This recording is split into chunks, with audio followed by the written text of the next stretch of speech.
What if you were there that day?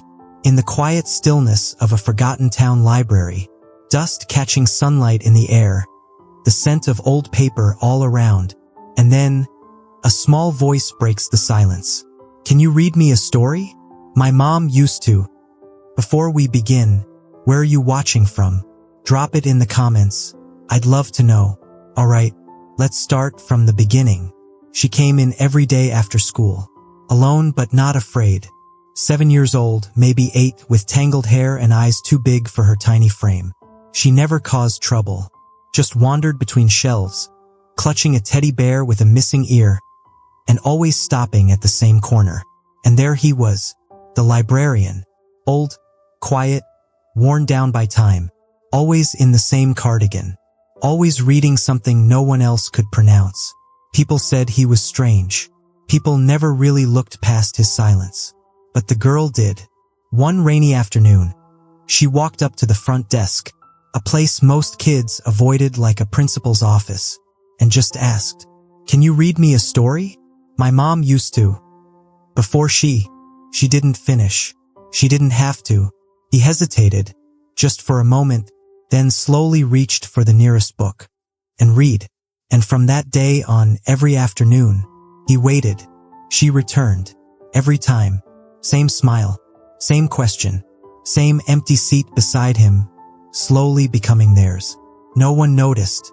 No one asked why he started smiling more, why he stayed late, or why, in the middle of the night, he made a single phone call that would change both their lives forever. See, this wasn't just a story about a girl and a librarian. It was about what happens when loss meets kindness, when silence finds a voice, and when the person you least expect turns out to be the one with everything to give. The truth? He wasn't just a librarian, and she wasn't just a girl with a bedtime story. Together, they would rewrite everything. Stay with me. You won't believe what happened next. They say children are resilient, but grief doesn't care how old you are. She was only 7 when the accident happened. One moment she was in the back seat, singing softly to the radio. The next, silence, cold metal, and then nothing. They told her later it was quick, that her mom never felt a thing. But those are the kinds of things grown-ups say when they don't know what else to say. After the funeral, there was no one waiting at school pickup. No warm hugs. No, "How was your day, sweetheart?" Just papers, signatures, and a tired social worker with too many files and not enough answers. Her father? Missing. In more ways than one. Alive, yes, but drowning in his own kind of absence. So she wandered, and the place she wandered to was the library. It was warm there, quiet. The kind of quiet that didn't feel empty, it felt safe. She didn't speak much at first, just browsed the shelves, her small fingers tracing cracked spines and faded gold lettering. Books became her people, characters her conversations. Every story was a world where no one left her behind. She found comfort in repetition. Same aisle, same chair in the back, same book she pretended not to reread for the 5th time. No one stopped her. No one asked questions. Except him. Not with words, but with a glance. A pause. A book gently placed on the table near her seat. He never said, "Are you okay?" because he somehow knew that wasn't the question she needed. Instead, he left stories. Tales of brave little girls and quiet giants. Of found families and hidden treasures. Fairy tales with just enough truth tucked between the lines. She didn't know his name at first, only that he was always there, like part of the building. Reliable as the ticking of the old grandfather clock near the front desk. To her, he was just the librarian. To everyone else, he was barely anything at all. But grief recognizes grief. And sometimes, two ghosts can see each other in ways no one else can. Everyone called him Mr. Langley, but no one really knew him. He'd been working at the library longer than most of the staff had been alive. Same corner desk, same cardigan, same mug that said, "Shu is my favorite word." To the adults, he was background noise, fixture, the old man who always seemed to be shelving books that shelved themselves. But to her, he was something different, not because of what he said, but because of what he didn't. He never asked her to leave, never told her to use her inside voice, never looked at her like she was something broken. He just noticed her, in quiet ways. Sometimes it was a story left on her usual table, bookmarked on the page he thought she'd love. Sometimes it was a thermos of warm tea left nearby, just enough honey, no milk. Little things, like he remembered, but he didn't smile much, didn't speak unless he had to. His voice, when it came, was soft, gravelly, like someone who hadn't used it in a while. Other kids said he was weird. One boy swore he never blinked. Someone else said he slept in the basement, under the floorboards. But she didn't care, because one rainy Thursday, after a long silence, she asked him the question that changed everything. She slid into the chair next to his desk, held up a book with a faded cover, a story her mother used to read, looked up at him with wide eyes. "Can you read it to me? My mom used to, but I don't remember her voice anymore." He looked at her for a long time, longer than usual. Something in his expression cracked, just for a second. Then he nodded, cleared his throat, and read. His voice was slow at first, careful, but as the pages turned, something softened. She leaned in closer, smiled for the first time in days, and when he finished the last sentence, she whispered, "Again." He chuckled, not loudly, just enough for the light to change in his eyes. From that day on, it became their thing.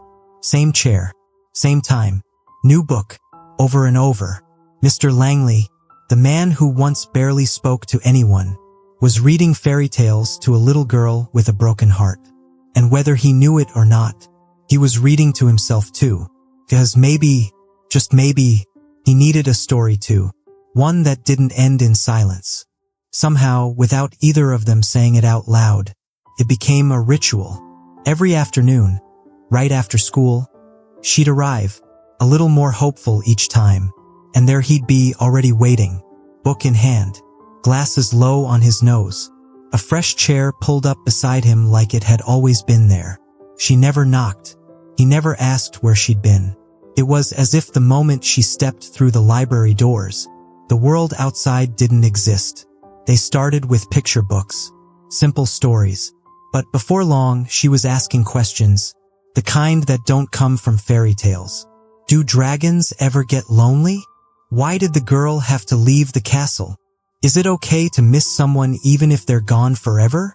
And Mr. Langley, the man who hadn't shared anything personal in what felt like decades, started answering, not always directly, but in the way he chose the next book, in the way he'd pause on certain lines, just long enough to let her feel them, in the way his voice would tremble, only slightly, when the story hit a little too close. One day, she asked him what his favorite story was. He didn't speak right away, just stared out the window for a long time. Then he said, "There was one, about a woman who used to read me poetry while we waited for the kettle to boil." He smiled, but it didn't reach his eyes. She had a laugh that made everything feel lighter. She didn't ask who the woman was. She didn't need to. The next day, she brought him a crayon drawing. 2 stick figures sitting in a library. One had glasses. The other held a book twice her size. Above them, in shaky handwriting, "Mr. L and me." He didn't say a word, but he kept that picture in the front cover of whatever book he was reading. Every day after that, seasons began to change. The winter light spilled in earlier now. She started reading paragraphs aloud too, gaining confidence, giggling when she stumbled over big words. They weren't just reading stories anymore. They were writing one, together. 2 people, one young, one old, each carrying invisible scars, finding pieces of themselves in pages and in each other, because sometimes the right story, read by the right person, at exactly the right time, can start to heal things that no medicine ever could. And in that quiet little library, surrounded by forgotten books and whispered fairy tales, a wounded girl and a weary man began stitching their hearts back together, one story at a time. It started with a sign, taped to the front doors in bold red letters. Notice of closure effective in 30 days. No warning, no explanation, just a paper, and the quiet sound of everything changing. She saw it first, came running in like always, skipping over the worn welcome mat, until she stopped, stared, eyes tracing the letters she could barely understand, but somehow felt in her bones. The library was closing. Her library.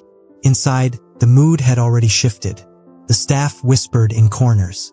Boxes began to appear behind the front desk. Books that had always belonged now wore yellow tags and cold barcodes. Mr. Langley didn't say a word. He was still there. Same desk, same cardigan, but something in him had gone very still, like a clock that had stopped ticking.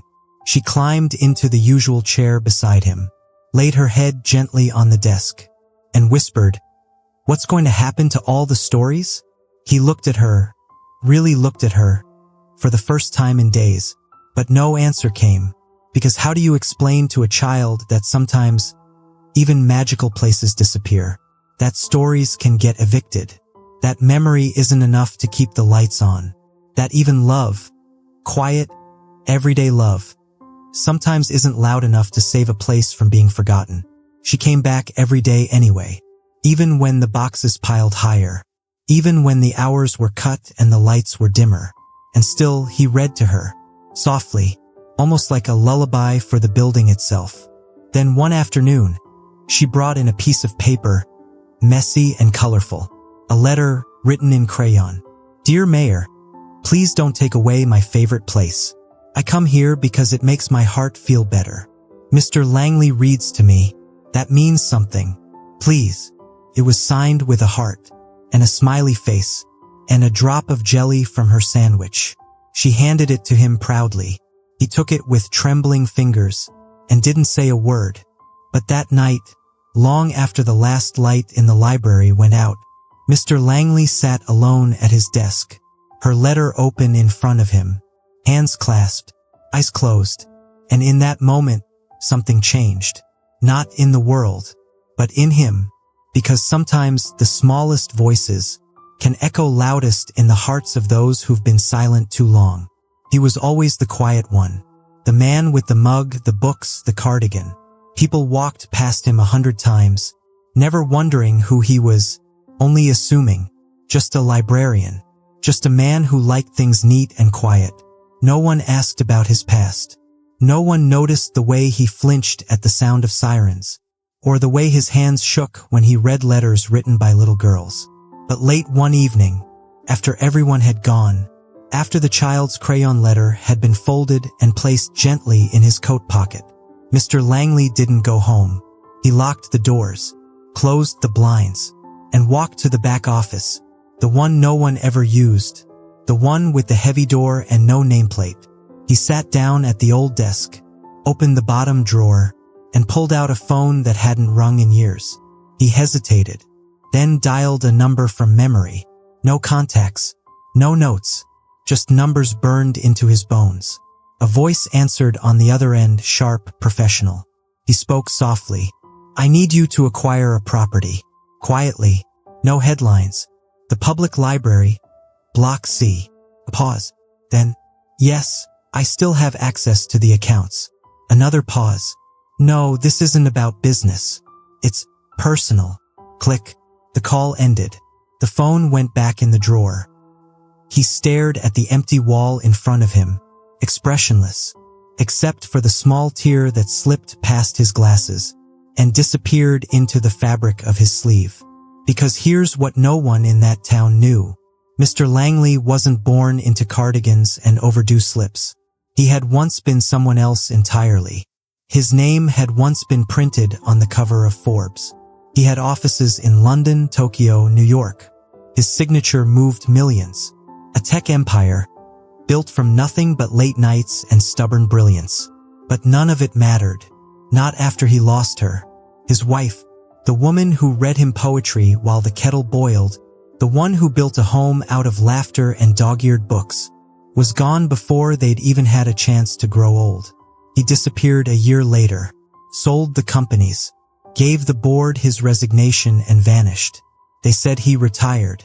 But really, he was just trying to disappear. And he did. Until the day a little girl walked into his library and said, "Can you read me a story?" And suddenly, the silence he'd lived in for so long started to crack, because she didn't see him as a man with money or power or a legacy. She saw someone who listened, someone who stayed, someone who understood that grief doesn't speak loudly. It whispers from the corner of a page. Now the library was about to close, and for the first time in years, he wasn't going to let something else he loved slip away. Not again. So no, he wasn't just a librarian. He was the man who could save it all, and no one had the faintest idea who he really was. But soon they would. The notice came down quietly. No press release, no announcement, just a janitor removing the red sign from the front door one morning, folding it into quarters, and tossing it into the trash like it had never mattered. But it had. To one little girl, and one old man who hadn't smiled like this in years.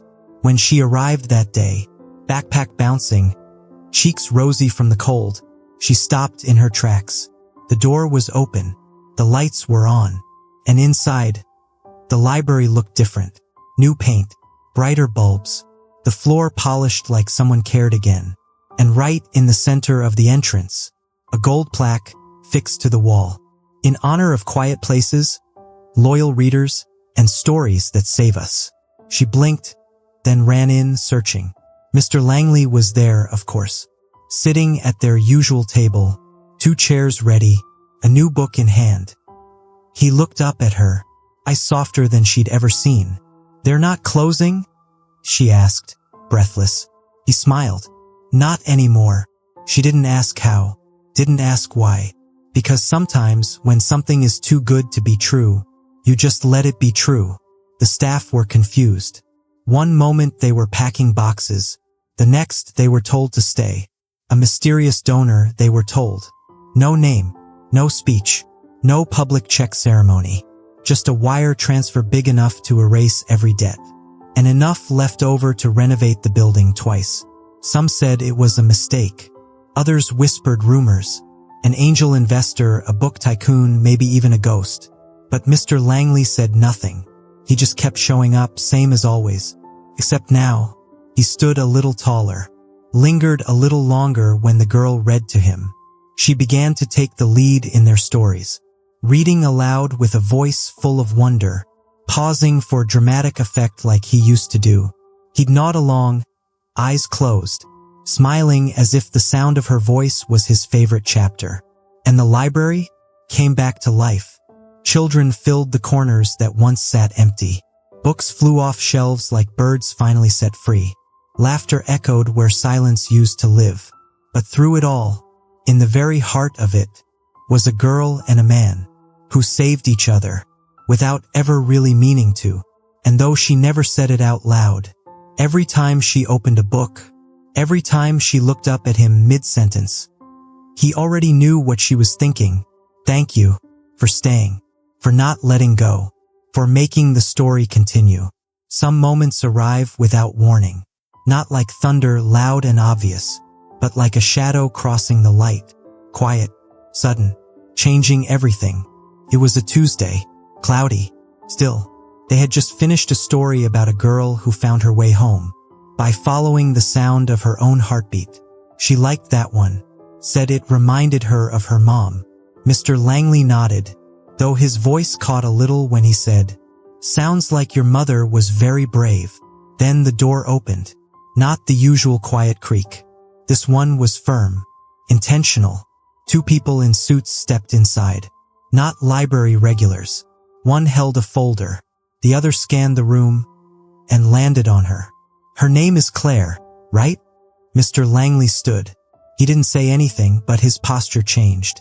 Straighter, protective. The woman knelt beside the girl. "I'm so sorry, sweetheart," she said softly. "We've been trying to reach your next of kin." Her voice dropped lower. "There's been an accident. Your father. A car crash. A few weeks ago." Weeks.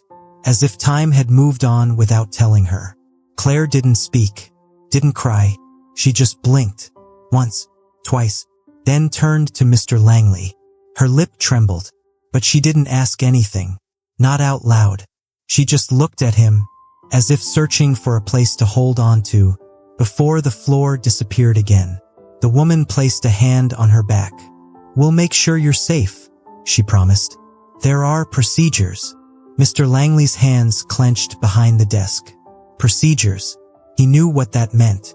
Foster placements, cold rooms, strangers calling her kiddo and telling her everything's going to be all right. He'd seen it before, lived through versions of it.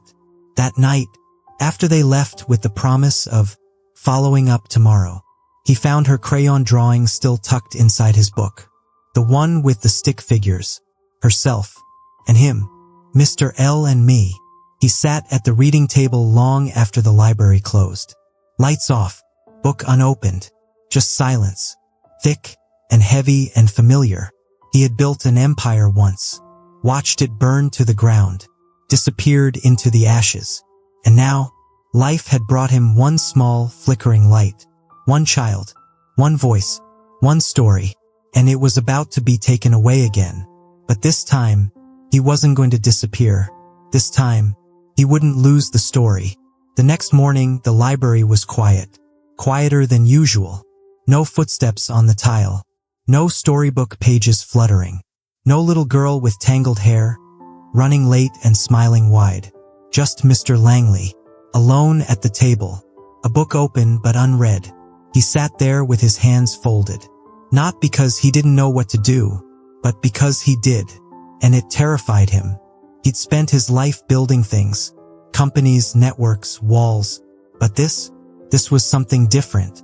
This was love, messy, unexpected, entirely unprofitable, and completely worth everything. So that afternoon, he made one more call, not to a lawyer, not to a banker, to someone who handled family law. And he said, "I want to adopt her." There was silence on the other end. Then, "Are you family?" His voice didn't waver. "I am now." The process wasn't simple. Paperwork, background checks, court dates, questions. So many questions. Why now? Why her? What makes you think this is what's best? He answered them honestly. "I don't know if it's what's best, but I know she's not just a child in my library anymore. She's in my story now, and I'm in hers." On the day of the hearing, she held his hand the whole time, didn't let go once. The judge asked her gently, "Do you want to live with Mr. Langley?" She nodded, then pulled something from her little backpack. A crayon drawing. New this time. It showed two people side by side on a couch. A book open between them. Above it, in bright block letters, "Can you read me a story forever?" The courtroom went still. Even the clerk blinked too many times. The judge cleared their throat, smiled softly, and said the words he never thought he'd hear again in his life. "Congratulations, Mr. Langley. She's officially yours." They walked out into the sunlight, hand in hand. No reporters, no grand gestures, just a quiet promise between two people who had been lost and found their way to each other through stories. That night, in their small living room lined with mismatched bookshelves, she crawled into his lap, holding a book they hadn't read yet. "Can you read me a story?" she whispered. He looked at her, this child who had cracked his silence wide open, and smiled. Always. Years passed. The seasons changed, as they always do, but the library stayed, not just standing, but alive. Laughter now filled the rooms where dust once lingered. Children raced through the aisles, books clutched tightly to their chests like treasure. And in the center of it all, still at the same table by the window, sat Mr. Langley, older now but still reading. Beside him, not quite a little girl anymore, was Claire, taller, stronger, eyes brighter than ever. She'd started reading to him more now, her voice steady, her stories bold. Sometimes he corrected her pronunciation, sometimes she rolled her eyes, but they always ended the same way, with a smile, and that quiet, familiar question, "Can you read me a story?" And always, "Of course." The town never really learned the whole truth. There were rumors, sure, whispers about hidden fortunes, anonymous donations, secret lives. But the truth wasn't in the money, or the mystery. It was in the plaque on the wall near the front desk. Small, simple, easy to miss if you weren't looking. The library of forever. For the readers who stayed. For the stories that saved us. Because some stories don't end. Not really. They echo. In the rustle of pages. In the laughter of a child. In the voice of someone who stayed. When it mattered most. So if you ever find yourself in that little town, walk down Main Street, past the bakery and the park. Find the building with tall windows and wide wooden doors. Step inside and listen. You might just hear a voice say, "Can you read me a story?" And if you're lucky, you'll hear one that never truly ends. Subscribe to Heartfelt Tales TV for more stories that stay with you long after the last page is turned.